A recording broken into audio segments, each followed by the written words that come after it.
এই পৃথিবীতে হিংসা মানুষের অন্তরকে অন্ধ করে দেয়, আর ক্ষমা ক্ষমা মানুষকে ফেরায় আলোর পথে।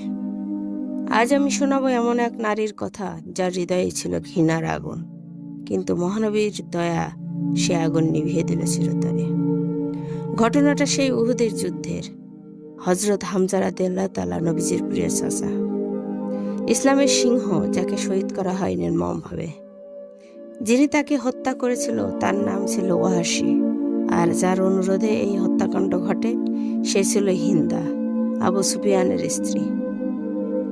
হিন্দা শুধু হামজাকে হত্যা করতে চায়নি, চেয়েছিল অপমান করতে, ভয় দেখাতে, ঘৃণার প্রতিশোধ নিতে।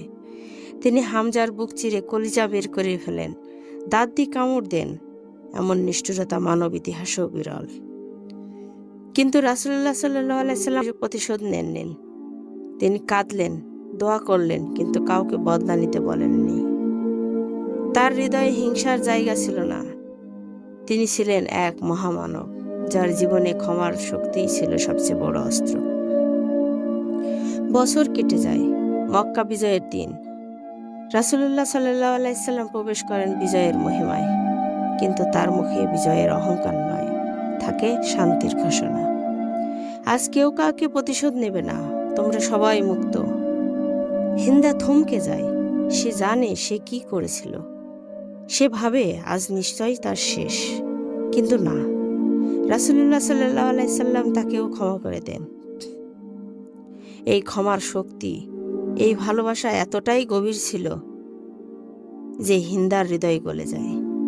সে কাঁদতে কাঁদতে বলে, হে মুহাম্মদ, আমি তোমাকে সবচেয়ে বেশি ঘৃণা করতাম, কিন্তু আজ আমি তোমাকে সবচেয়ে বেশি ভালোবাসি। আমি ইসলাম গ্রহণ করতে চাই।